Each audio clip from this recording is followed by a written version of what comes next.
Today's guest on The Art of Complexity is Ryan Taylor. So Ryan is a unique individual that I was really fascinated through this conversation as we talked.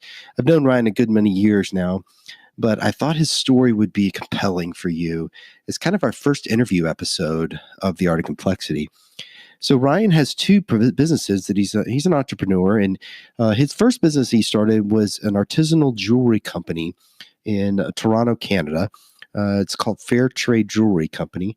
And what was unique about our conversation is I think you'll really understand the importance of how to ask a question or how to interpret a question that may be asked of you when we're talking about navigating complexity.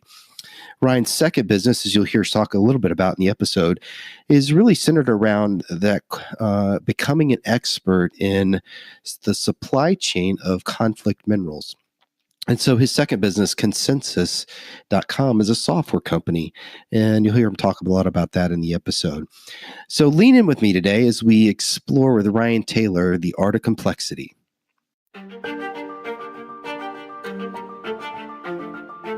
Welcome to the Art of Complexity podcast, where we explore how people and organizations understand and tackle the most complex challenges they face on a day-to-day basis. Simply put, how they think and act beyond. If you or your organization faces a challenge that seems to just be unsolvable, then you're in the right place. Now, here's your host, Roy Adams. All right. Well, welcome to this episode of The Art of Complexity. And today I'm very excited about our guest today, who happens to be a good friend of mine. I think I can remember the first time we met. It was in a bar in Toronto after a day of just kind of being in some meetings. And this guy corners me at the bar and won't let me up because he was so fascinated with some of the things I said. And then in our conversation, I just remember going, I got to get to know this guy better because he's brilliant. He gets me, and most people don't get me. So I'm excited today. Today we have Ryan Taylor with us. And Ryan, man, I guess the best way I would describe you is a polymath. You're brilliant about everything anytime I ever talk to you. So Ryan is an entrepreneur. He's I think, Ryan, how many companies have you founded or started? Well, I'm going to say two. But those two have many businesses built into them.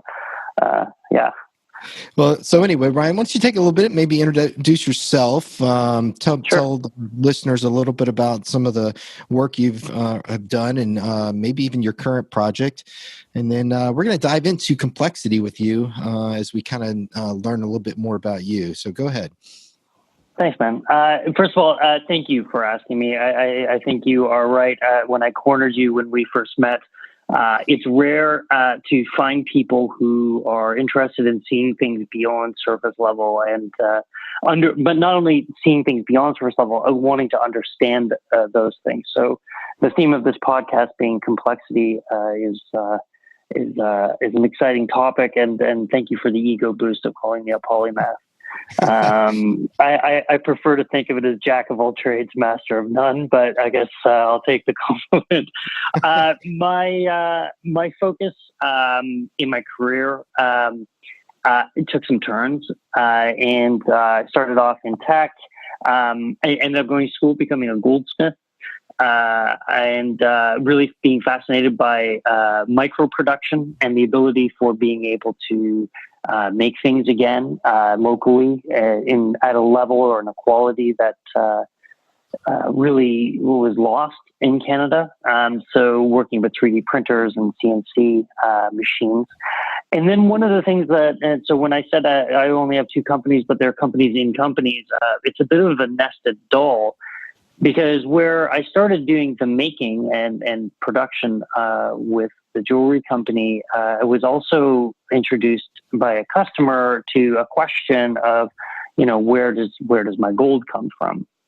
And that question led me to today, which is now 12 years on from that question. And I've gone from working with the first artisanal traceable mine in Colombia which is now part of that material is now at the Museum of Human Rights here in Canada.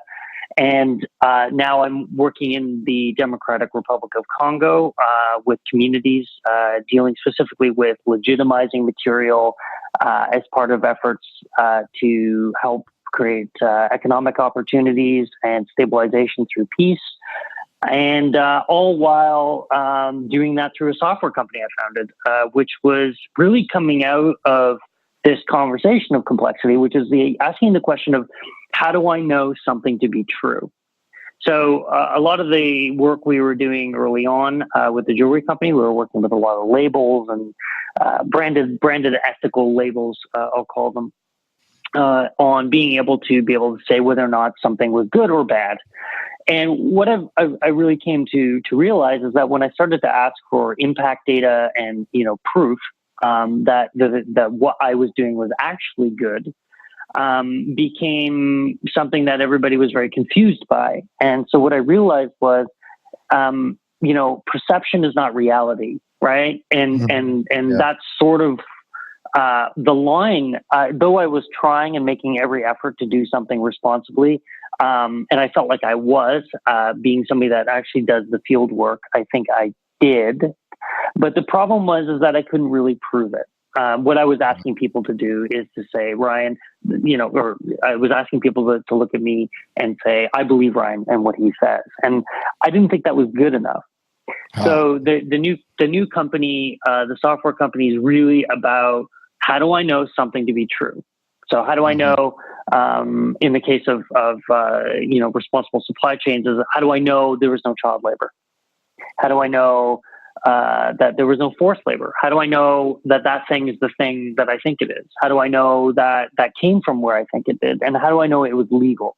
And I think that question of legality is the one that I really focus on because it helps us maintain this objective questions rather than subjective. So are you seeing that as a? Sorry about that. Are you seeing that as a demand from the consumer or the companies you're working with? Yeah, that's a great question. And my stock answer to that is, I don't think it should be. I think the cognitive load on consumers for making, quote, ethical purchases is wrong. I think that these are not issues that companies should be waiting for consumers to demand. Because and this is an example I use often, which is if you're at a grocery store and you're filling your cart with things, if you have to stop, and this is where the benefit of stickers and things like that come in, where there's not any data there, there's no proof, it's just a sticker that says somebody else did the thinking for you, right? But it makes a lot of sense in that the stickers are deferring a certain cognitive load, right? Because if you had to go through and you think about just a shopping cart, and you had to really think about and read the data on everything that's in that shopping cart, that's unsustainable. Yeah, so, I don't want to do. Yeah, literally no one does. I mean, everybody has the best intentions. And so I think what companies have done is they've basically said, well, it's up to the consumers to demand it, and then we'll focus on it. But they know that the cognitive effort of consumers doing that is they'll never do it. And that's not a comment against how good people are. That's a comment on people have things they have to do. They have to worry about immediate things like their children, their job, their local things. Right. So worrying about whether or not something was sourced responsibly in a far-flung place, they're kind of hoping that their government or governments or companies are solving these problems. And from a company perspective on this, and I'm not going to be all down on the companies, there's a lot of governance and policy laws being passed, and what's being are by people that don't really understand either the business or the cognitive demands on people. So there is no data to comply with these things. So how do you comply with a law where there is no data? How do you comply with a law that's asking for something, but you can't prove it with data? So, I'll pause there. I'm getting on a bit of a tirade about this. No, I think this is great because I think it gives our listeners some context maybe for where we can take our conversation today, because You mentioned and remind our listeners the name of your jewelry company. The company is called Fairtrade Jewelry Company, and the website is ftjco.com without the pause in there. Without the pause.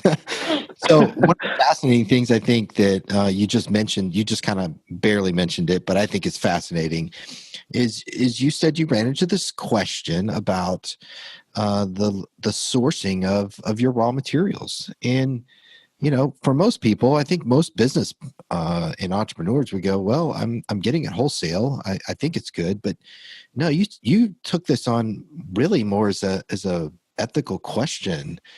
And could you kind of dive into that a little bit? Tell our listeners a little bit. What did you end up doing about this question? Because that story to me is just so fascinating.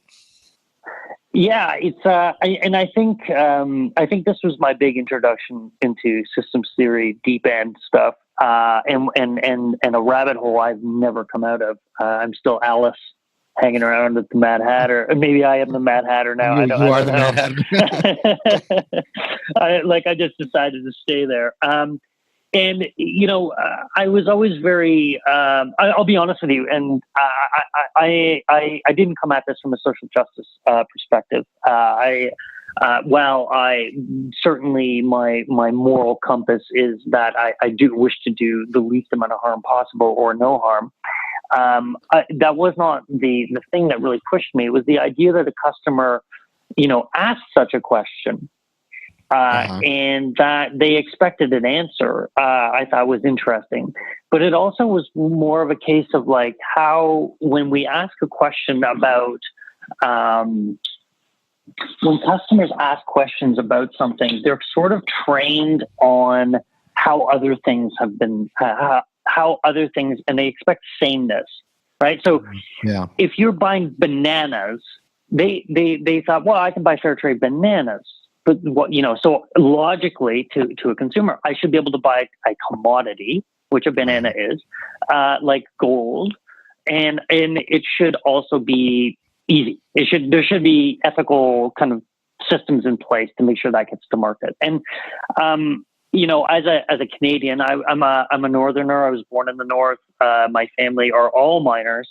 My great aunt is or was the only woman in the Canadian Mining Hall of Fame. And by the way, yes, Canada has a Canadian Mining Hall of Fame. Wow. Didn't know that. Now I do. So, and she was a prospector. So, there is I have a lot of, pedigree and listening to stories and having my family around me talking about mining. I thought arrogantly that this was easy because, I actually grew up on top of,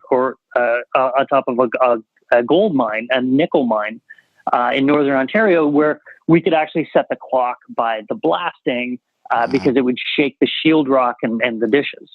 So I came from that. So I thought, well, I lived on top of a gold mine. We should be able to source this stuff. And, it doesn't, and while, Canada might have, progressive environmental and one would hope employment rules and safety rules in particular. Other places don't, and the gold is mixed, right? And it's always mixed. It goes other places. So I couldn't answer this couple's question, and I thought that was like both fascinating and somewhat confusing. And so when I started to do my research on like, okay, well, maybe I need to take the lead from the bananas and actually look at working with communities. And what I found was, yes, there are community projects. Yes, there are community mines, but they tend to be rather exploitative, like almost more so than the large scale mining. And it's about it's about digging down and actually starting to unpack these things that really led into this, 12 years of one question. So, as we think about, if I was, and I did this at the time, I was an individual jeweler by myself, working in a very small studio. But I like to map this to larger companies, because when I do talks, or I'm speaking with people who are trying to deal with these sort of levels of complexity on their supply chain of, ethics and is it good and all this stuff, I kind of look at them and shake my head. I'm like, you're not purpose built for this, right? You're not like the problem here has exceeded what you were designed to do. And I often look at the problems that people talk about with complexity with this lens, which is you were designed to your company's structure and expectation from shareholders and the price expectations from your retailers, or and I'm speaking specifically about products here, but it could be anything. Is that there is an expectation of value and costing and economics that do not map to flourishing systems, right? A flourishing supply chain where everybody benefits. There's some, everybody benefits, everybody makes a buck, everybody's happy. But they're not. They're designed to be exploitative. So I kind of got off the rails there. But the point I'm trying to make is that when you start to ask this simple one question and you try to answer it, it's what I've learned is I got lucky,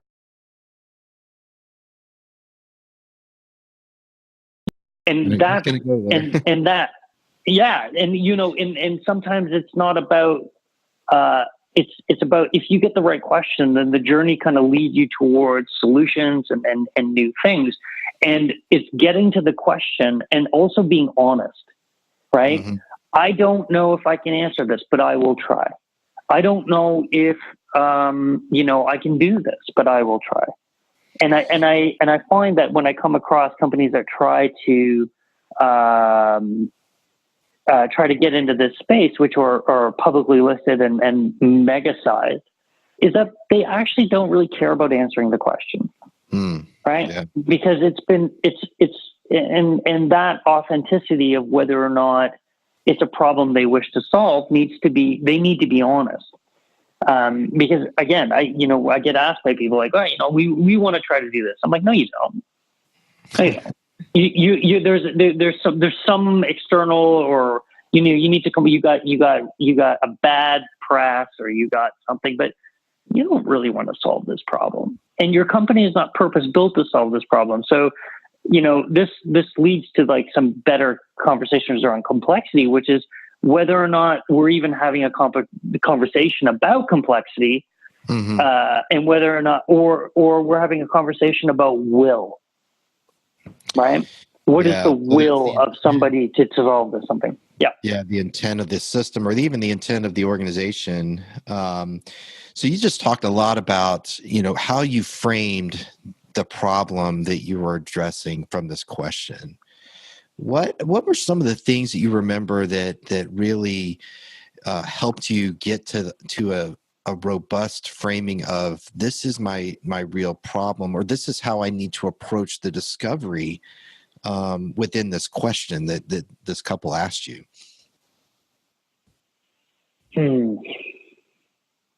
I think my first step was really trying to ask the question of what I know and what I don't know. And then asking whether or not like what I don't know, like if this is a question I should try to answer. And if it was, then the next step on how to approach it is really a question of like, do I want to solve it? Right. And if that's the case, then again, it becomes like, it's not something that I accepted that was going to be solved overnight, and that it would take years, and maybe I would never solve this, but at least at some point, because I don't think complexity can ever be solved, but I think what we can do is start to frame it in a way where people, where it's a better dialogue about the problem that people are having. Because, I mean, to be honest with you, that couple that asked me the question, I mean, they didn't really even know why they were asking me the question. Like, let's face it. Like, I mean, this is the case of most things, right?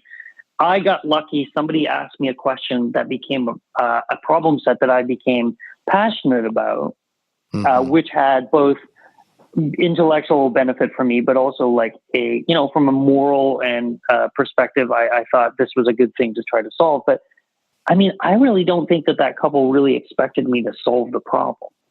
And I ended up coming up with a satisfactory solution to the problem, which is working with ecologically sourced. It was the gold ended up being sourced ecologically, which meant no heavy machinery, no mercury, no cyanide.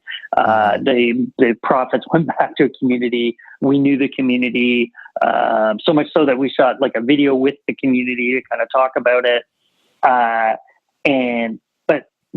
Sorry, your question is a really interesting one, because I don't think.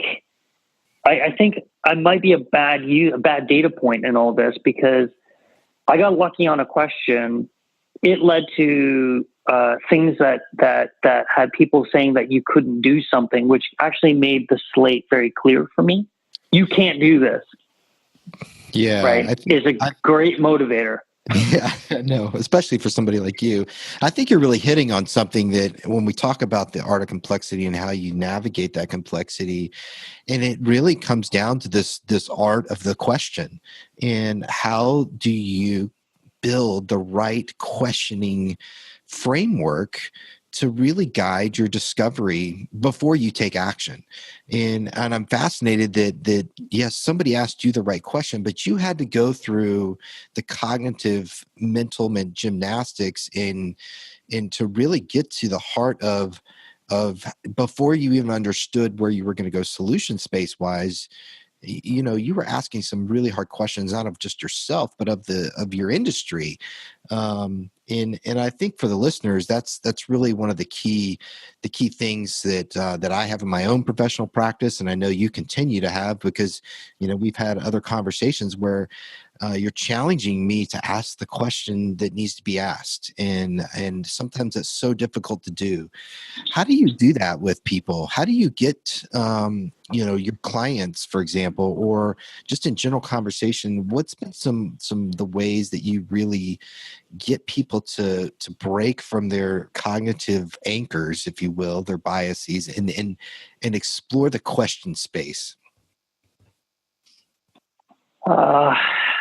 Yeah. Wow. I'm going to go back, and I'm glad you started the interview with relating back to our first time we met in the bar, because I remember there was two things that you said that I kind of really focused on, and one of them was that, and you've used it in this interview. You said intent, and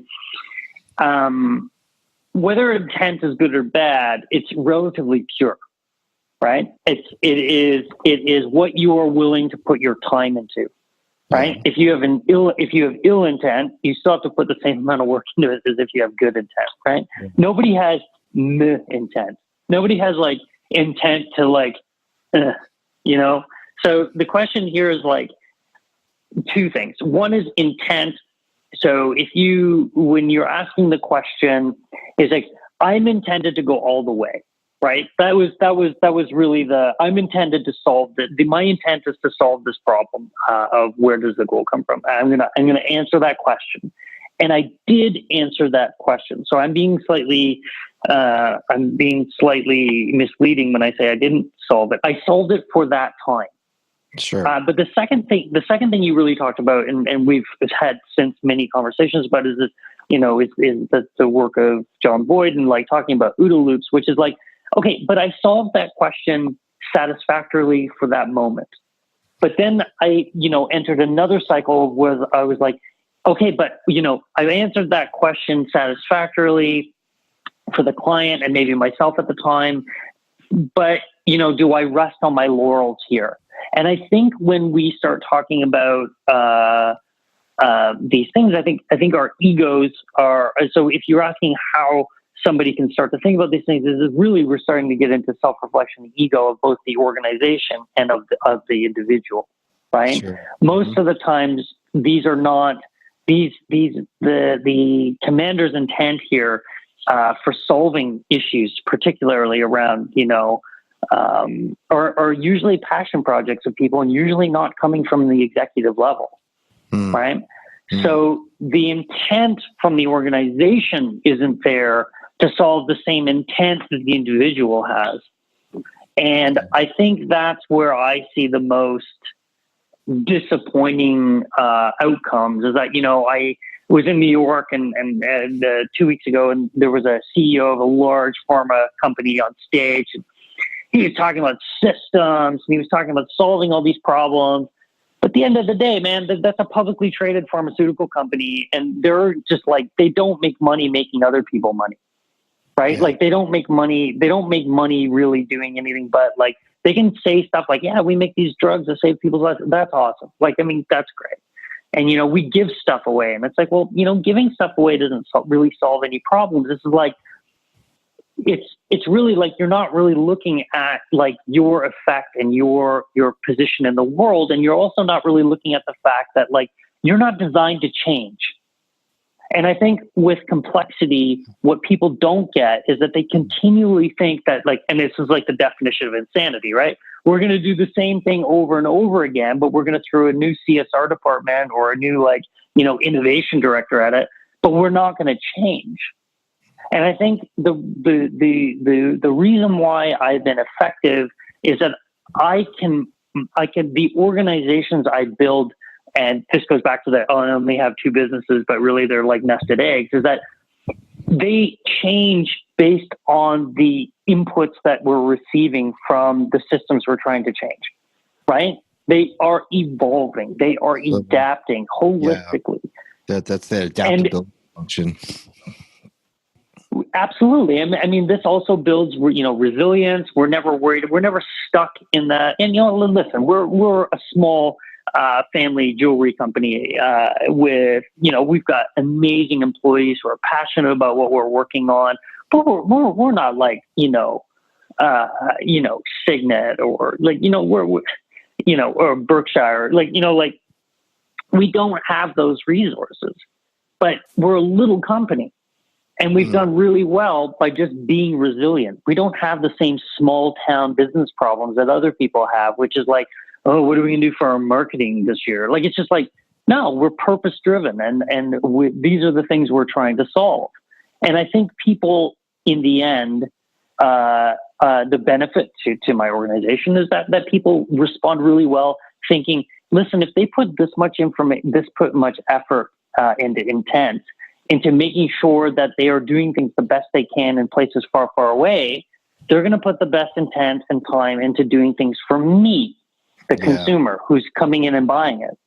And I think, so I'm not speaking from a position of like, none of this benefits me and I don't make any money. I think that I have made all of my money off of continually evolving and adjusting based on the inputs from the system, and never really solving for the complexity, but always using the complexity as a way of like pushing us forward so that we're always doing something new, so that we're always thinking about, well, maybe we can solve this now. Maybe we can solve diamonds or sapphires.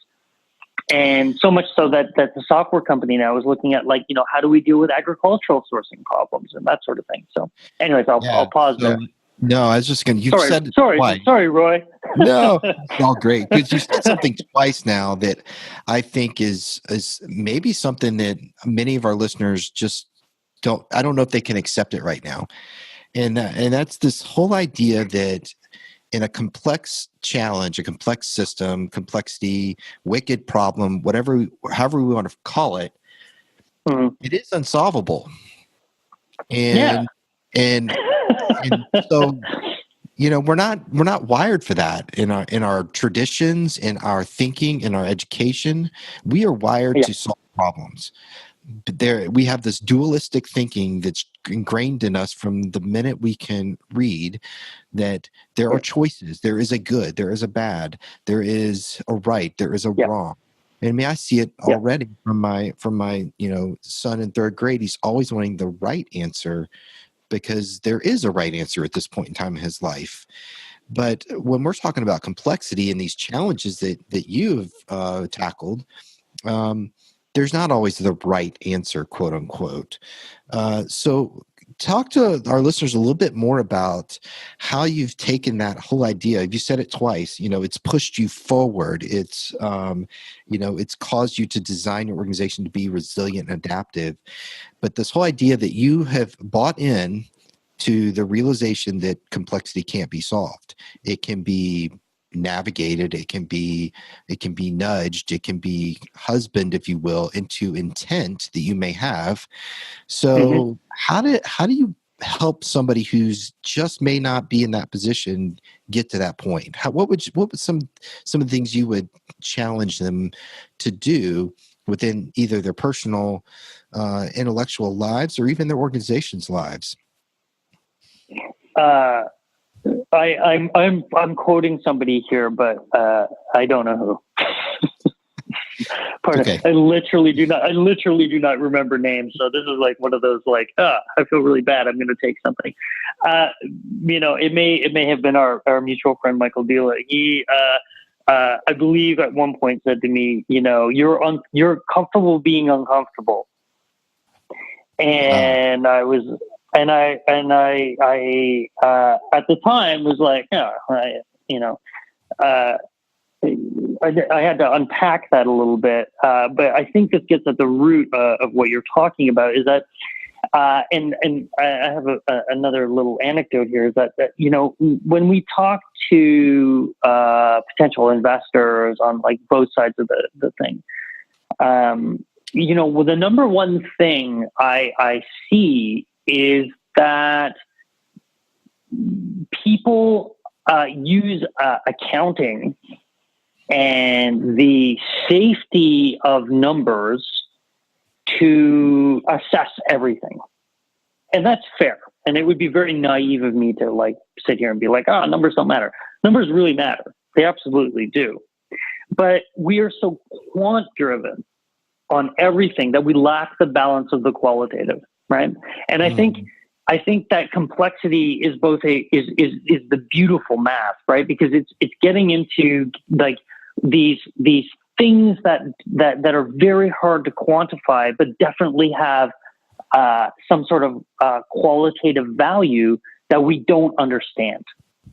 And I'm most of the time when I'm explaining like at the level that we're working at and why we're evolving and why certain questions are like, well, that's not the right question, right? Well, how many people could do this? Well, we don't know. Nobody's ever done this before. Well, we don't want to do that. And this is where the problem happens, and why you don't see more companies doing this is that really, shareholders and companies, they expect people who just are good with numbers to run them. And that's it, right? And they don't have anybody up there being visionary and doing stuff. I think the reason why people were so obsessed with people like Steve Jobs was that he was a totally qualitative guy. There was zero quant about that guy. There was no reason for him to make the decisions he made, but he understood the math that doesn't have numbers, right? Or that it doesn't have a number because it's so difficult to like actually start to quantify. And by the time you quantify that observation, it's already gone. It's already passed. The opportunity is passed. And so complexity for me is just accepting that some things don't have a number. And I don't think some people can. And I think that they're just the wrong people. Like if they shouldn't be playing in this field unless they can grasp that. Yeah. So, you talked about very, very blunt. No, that's great. In some cases, I think you're very true. That's very true. But your second company that you founded, I think, to me is a fascinating proposition. I mean, you state that the Consensus, the name of your company, it's CONSENSAS.com. You're trying to scale trust, it says on your website, but in conversations we've had with you, by harmonizing in the diverse fragmented information across the networks that they securely across networks. So you are trying to scratch that itch, if you will, for those who are tied to numbers and want to see the proof before making a decision, which is almost virtually impossible in a complex situation because the risk is always there because of the whole phenomenon of emergence inside the system. And I don't want to get too technical as we talk to our listeners, but maybe just talk a little bit about the thought process upon which you went through it to navigate into founding Consensus, and what Consensus is trying to do to address that problem. So this is really where the evolution of that, and why I'm so kind of bullish. And for those people that are listening that are numbers people that have already tuned out or just holding on to see how much more I pick on the bean counters. I actually recognize the problem, right? And instead of just raging on about it, I'm actually trying to come up with a solution for them. And the number one thing that I found in diving deep into jewelry, which is great because you traverse. It's a funny industry because it traverses so many other industries. So in basically, it's going into mining, it's going into international development, it's going into geopolitics and policy. It's going if you really want to go into it, it really crosses conflict funding, terrorism. It's a very rich if you want to go through with it. And most people are very dismissive of it, but it's historically been a very influential industry, whether we like it or not. When I talk to people about this and they're like, I don't want to solve it, it's too complex. That's honestly the number one thing I heard from industry. And I was always very disappointed by that. And so I thought, well, I'm going to solve it myself. And as we know, systems problems aren't solved by individuals, right? So it takes everybody to do something. And my ego got put in line because I thought, hey, I can do all this, and I can't. So the next question is like, well, if I can't, how do I make this something that is more accessible for those people that need a very kind of quantitative method of analysis? And so one of the things about quantitative information is looking at like Karl Popper's stuff, and whether or not you are a pro or not so pumped for Popper's theories, is the idea of falsification, though, is coming into focus now more than ever. Right. Mm-hmm. There is a lot of data in this world, and I think the emergence of the idea of fake news and misinformation is really coming into play. So it's not the information you're getting; it's understanding two things. A, can you falsify that information? Right. Mm. A friend of ours, Alex Ryan, once said to me, Ryan, when I first started my master's thesis on what became Consensus, I said, I want to solve proof. I want to solve truth. And he said to me, that's a 5,000-year-old problem, right? Are you really sure are you sure you're going to be able to solve that? And I'm like, well, okay, let me readjust this. Let me readjust my definition of what truth is. And it was a very helpful. Again, I want to point out really, really great questions in my life, and that was another one that was like, what is truth? Being a very old question. But so we define truth as being something that's been unfalsified, and that if it has been unfalsified with the maximum amount of trusted information. And we call it triangulation, is that you can pretty much trust it, or it at least reduces the amount of risk of no information or information that we have not tried to falsify. So just accepting, for example, one of the things is like there's a lot of the world is kind of run on assurance statements, right? Mm-hmm. So is an assurance statement unfalsified? No, it's an assurance statement. Anybody can make it. Nobody follows up on it. That's not actually data. So what we ask is like, okay, you've made an assurance statement. So now what is the supporting evidence for that assurance statement? And who is collecting it? How is it getting structured? How do we know? What we can do at that point is, and somebody asked me the other day is like, how do you prove there's no child labor on a particular mine site? Because we work with artisanal mines in the Democratic Republic of Congo. It is a war economy. It is a conflict affected area. Right. It is a very, very difficult region to work. And actually, I would personally argue that next to maybe Afghanistan, kind of that sort of region, I would say it's probably the most complex region that we could possibly be trying to deploy these sort of solutions into. And the answer to that is no cops.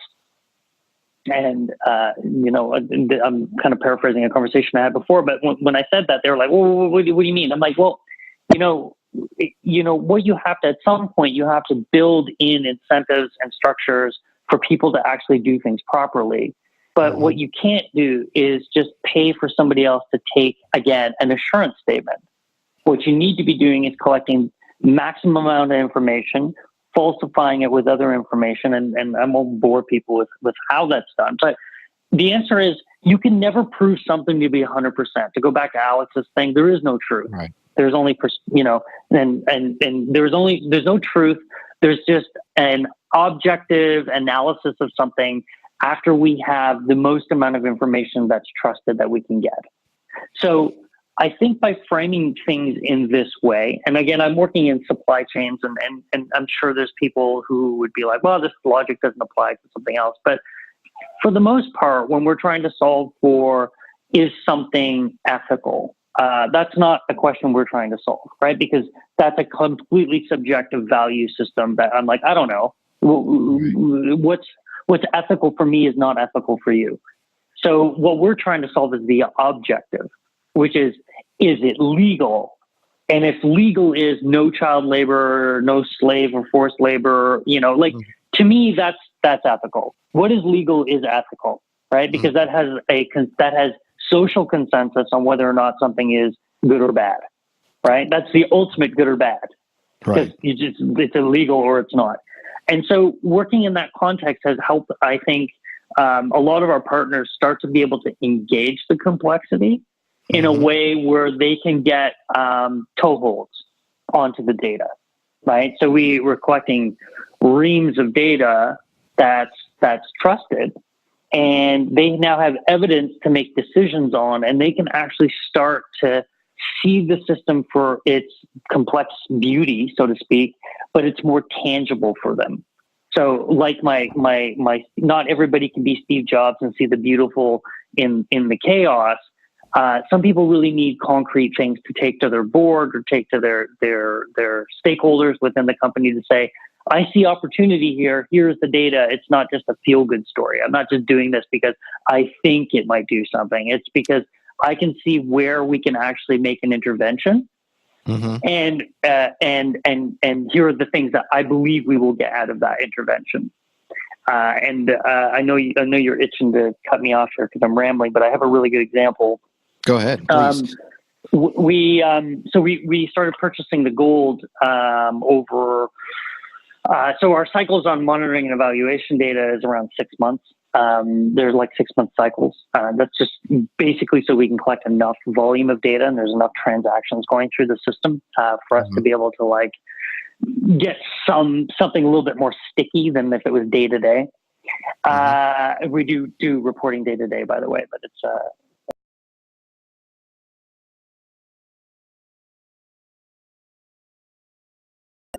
so 6 months. We're probably around 18 months, 2 years ago of buying the gold.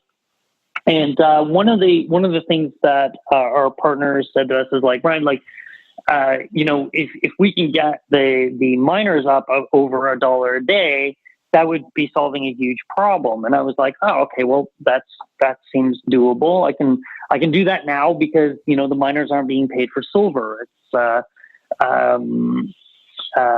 It's basically, they're just selling the gold. They're not seeing the benefit of this other material. And they're like, wow, that's incredible. Now that we're getting these data inputs back that we didn't see before, we're finding new value. And then as we start digging into the data a little bit more beyond that, it's like, wow, look, here we go. We now have the miners over $1 a day. We started to say, like, okay, well, the information is actually being gender disaggregated. So before, when I started this about 12 years ago, the information was just like everybody, right? Like they didn't really discern children, women, men. Impact, our partners are incredible, social scientists, and the ability to ask some really good questions and for us to record some really great data.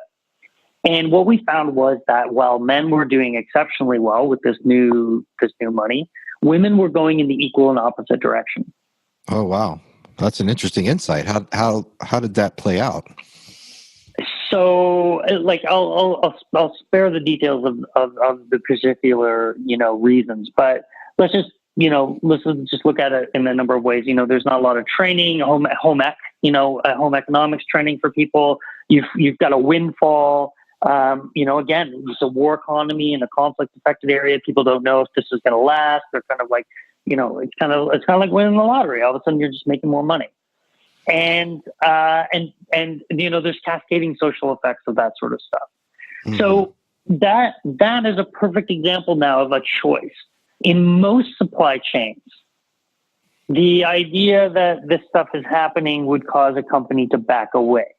What we did was we used that data to say, hey, look, this is an insight that's an incredible opportunity for us to do some good, actual good, right? Like that thing that I had set out to do 12 years ago, I actually just only got to do a year ago because the data allowed me to have trusted evidence about a situation that existed, and we could make an intervention in a way that wasn't like some sort of colonial handout, like I'm going to build you a school. Basically, What we did is we went back. One of the challenges, by the way, in formalization was that a lot of local legislation changed, and it made women not welcome on mine sites. They ended up getting sent home and doing the same work they were doing on a mine site for free. Really, it was a cascading effects, and I'm oversimplifying the idea of it just being a salary thing. But so we have all these data, and so we said, well, how do we help? Right? How do we help balance this out? Because this isn't about making women more powerful than men. It's about just equality, right? It's about how do I balance the system? And so we started working with Impact, and they said, well, we're going to start doing a program around micro-lending and business training, skills training for the women. So that because they've lost these opportunities, we're going to help them create their own new ones. And that to me was just so incredible because we were like, great, how do we support that? So that's I think that's a beautiful example of trusted information, trusted evidence and data telling me something bad so that I could do something, have a positive interaction or intervention in a system that allows me to now have a baseline so that we can continually adjust and adapt. And I don't think that... Sorry, I didn't mean to cut you off. No, that's okay. This is kind of my final point here is that, most people don't want to know the truth. And complexity is about, again, might not be necessarily truth in the definition of, or the philosophical sense. It's truth in the sense of it's as close to the reality on the ground or where you're trying to have an intervention as possible. And I think a lot of people have a lot of, we can't be seen to solving that because that's going to make us look bad, or my predecessor didn't do it, or I don't want to deal with it. And then we go back to intent. What is your intent? Do you intend to solve this problem? If not, don't even start. Right. Yeah. That's this has been fascinating. I think for our listeners, one of the key insights I'm taking out of your experience, Ryan, is that as we navigate something that is a complex challenge in front of us, you have to accept that you're never going to have 100% of all the knowledge, because it's just too dynamic. Things are just changing too Yeah. much in front of you, and you can never know that. But you can know, and you can have an assurance of the data that you have, that you are making a well-informed decision. However, Yes.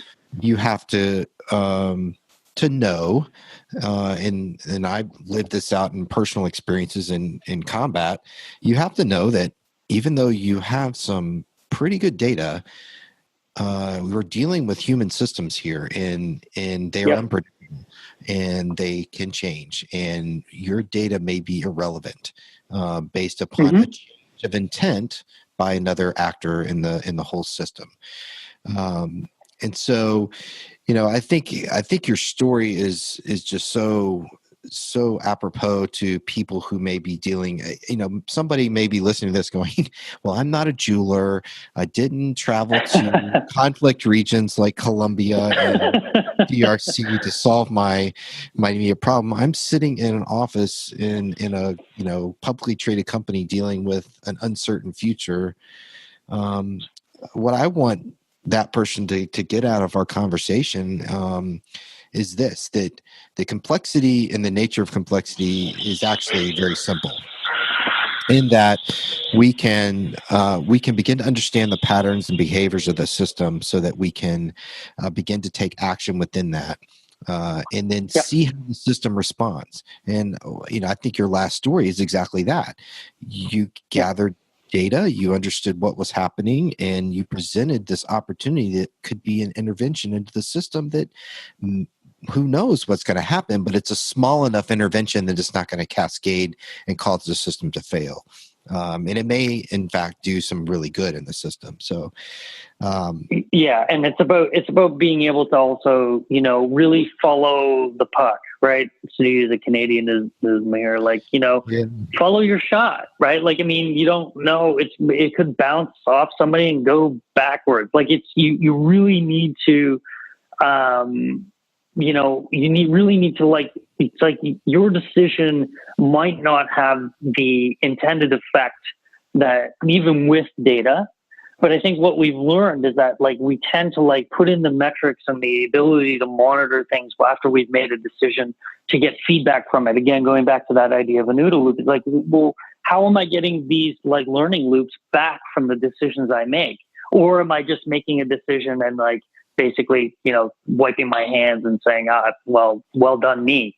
And I don't think people think about that. Your decision has a ripple effect, both positive and negative, and the following those waves. So you went back to going back to the idea of complexity. It's just like a big wave, right? You just got to pick a wave and which one you're going to ride on. They're just going to keep coming, right? But you got to just keep swimming out and picking a wave and just riding it. Yeah. Yeah. Well, I listen, I really appreciate your time today. We in our podcast, we kind of break from talking about your experiences and everything, and really kind of I just want to take a little bit of time here and just talk a little bit about maybe getting to know you a little bit more individually as a person.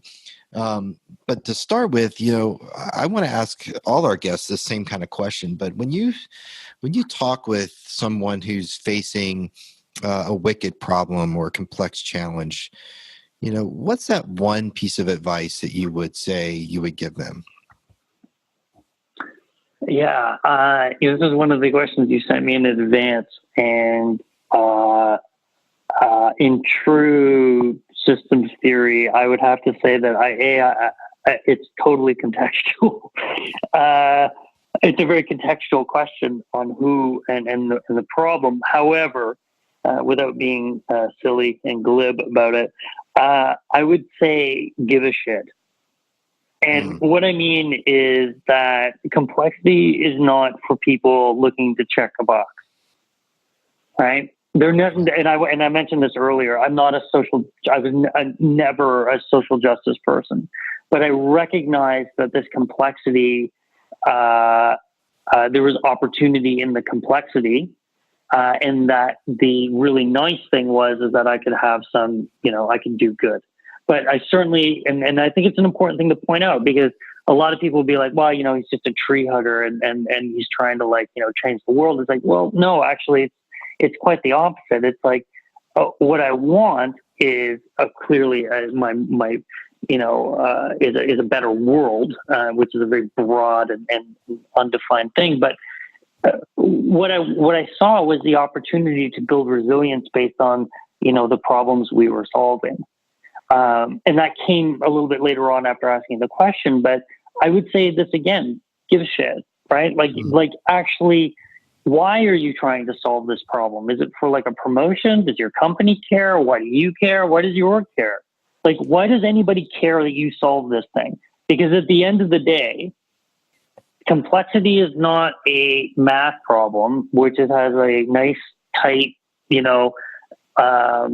equation or answer or number at the end of it. It's going to lead to more questions. And if your org or you are not prepared to follow the rabbit, then don't do it, right? Just don't. Don't start. Let somebody else do it, or define it, or give it to somebody else that can solve it. I kind of touched on this earlier, but my big thing that I've said to a lot of companies who've kind of taken me aside and said, well, you're doing all these things, but that's not scalable. You can't do that. And I was like, I just looked at it. I'm like, it's not scalable for you, because this is, these are not problems that you were ever designed to solve. You're like a 200-year-old company, or, a 100-year-old company, or you have your way of doing business. And I would say that if anybody's really interested in doing complexity, what they need to do is be able to start. And this is something that I get on, is really complex theory and dealing with these problems is an oppositional problem.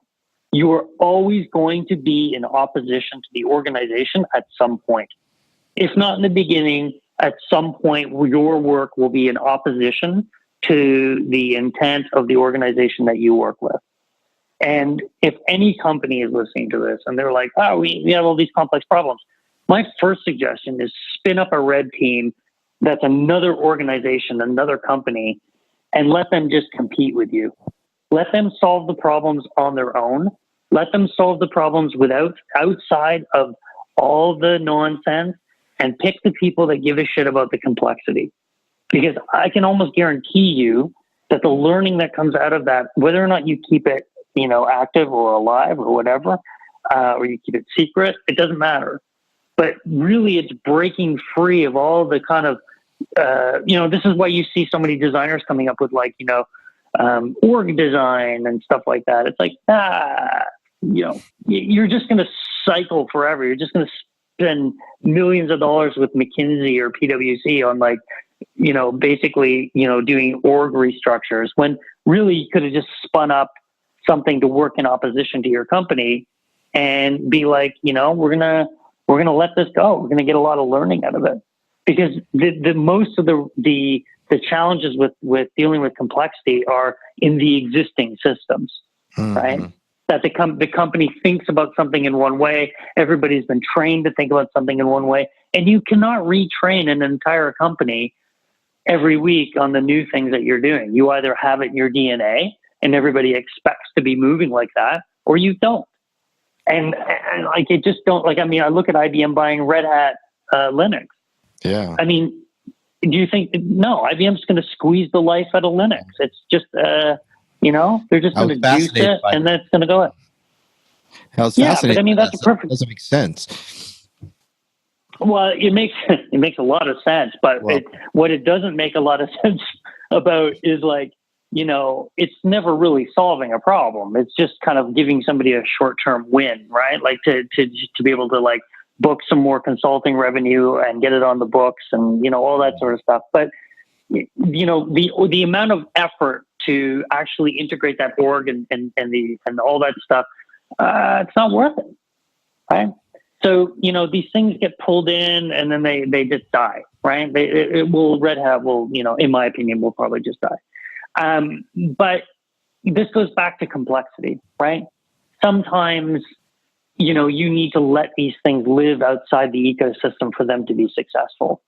And that's a recommendation I would have for anybody, because honestly, I've rarely seen innovation and complex projects that deal with complexity succeed that haven't had a large component, which whether they sometimes people outsource it to like a consulting firm to do, or if they just spin these things up themselves is when they're the most successful, because they're not dealing with double complexity, right? Which is like organizational egos and stuff.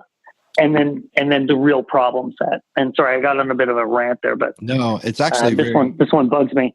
That's such a very good insight. I personally lived something very similar in the military when I was asked to stand up a strategic design team inside of a major combatant command headquarters. And I ran into this. We were not part of the organization, quote unquote. We were just an ad hoc part of it, but we were providing a voice and insight to, the commander on issues that were important to him.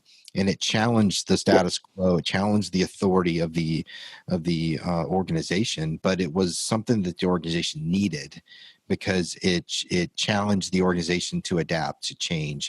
And nothing we ever produced really changed anything of substance in the organization, except that it got the organization to begin to think a little bit differently about its work and its day-to-day operations, if you will. So I think you're exactly right. I think that's a great technique. If anybody's out there and you're in a very established hierarchical organization that's very functional, that has kind of its established way of doing business, a small 10-person team set up to do something like this, or outsourced to a firm that specializes in thinking this way, is a great technique for tackling, or at least advancing, the thinking of your organization. And in something else, I just want to summarize for our listeners that I think your other big point you said from the very beginning is, what's your intent? What are you trying to do with this exploration into the complex challenge that you're facing? And I think that's a key insight that if you're out there and you're listening to this, trying to gain some insight, check your intent, as we used to say in the Army. Yeah. Check what you're doing. Is it within the intent of yourself and the organization? If there's a mismatch there, then you have a significant hurdle to overcome. It can be overcome, but you have to really work at that. So, hey, Ryan, I just want to thank you today for coming on and just chatting with me. This has been I think a great, fascinating conversation. I know that many of our listeners will really appreciate this. Hey, where can people find you or learn more about Consensus and what they're doing right now? Well, yeah, I wish I had time to update my website, but if people want to get in touch with me, Twitter is a great one. I'm at Ryan Taylor. I'm not the BMX guy. I'm not the supermodel. I'm not the. I don't think he plays for Newcastle anymore, but I'm not a footballer in the British sense.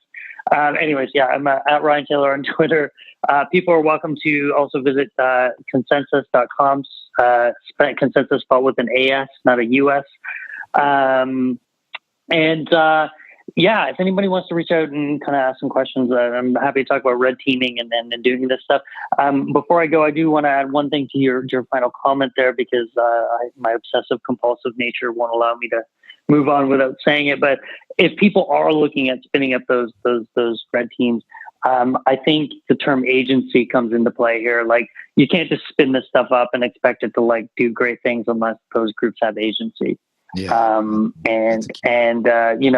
That's another word actually, Roy, that you really, helped me to understand, which is, intent and then the agency to act on the intent are two very powerful concepts. So if I had to leave anybody with anything at the end of this podcast, is that that's the two things that I would focus on. Yeah, well, I shouldn't have left that out because I think I take it for granted sometimes. Exactly right. Because that is actually one of the failures I look back on my own experience, in the military when I was standing up that design team, is we didn't have agency in the system.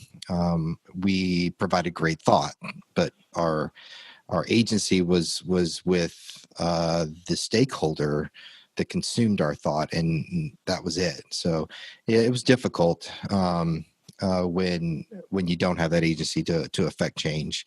So that's a great reminder there. So thanks again. You got any parting wisdom that you want to share with us right now? No, I think those are my three things. Give a shit, red team it, and if you're listening and you have some power within your organization, then definitely look at how much agency you have or your team has to actually solve that problem. And if you don't have it and you work for yourself and you're trying to solve problems for your own business, the agency thing is kind of, you got covered. You probably care deeply about your business, but then think about what your intent is, why you're solving the problem. Yeah. Well, thanks again, Ryan. I just want to let everybody know, this episode has been brought to you today and sponsored by Genosco Consulting. And I'm a co-founder of that organization, but we really take complex problems and really help you turn them into structured, simple, and high-performing solutions. So if you'd like to know more information about that, you can reach out to us at Genosco, GINOSKO.co. If you want to talk more about Art of Complexity and you want to learn more about what we're doing, you can reach us on the web. We're artofcomplexity.com or at Art of Complexity on Twitter. You can also email us at show@artofcomplexity.com, or if you want to talk to me, host@artofcomplexity.com. And I'd just like to thank Ryan again for coming on today. I always value our conversations and the times that we've been able to collaborate together. And you're still due to come down here to the Omaha and come to a College World Series game, because what I didn't tell our listeners is that you actually are a baseball player too at one point in time in your life, and I think that's just so fascinating that we got to take part of a game together. Yeah, man. I'm a Canadian that didn't play hockey. It's like I'm like a unicorn. Yeah, that's kind of fun, isn't it? So, well, thanks, Ryan. And Thank you again. well, I hope to have you on another time in the near future. So it's great talking to you today. Thanks, Ryan. Have a great day.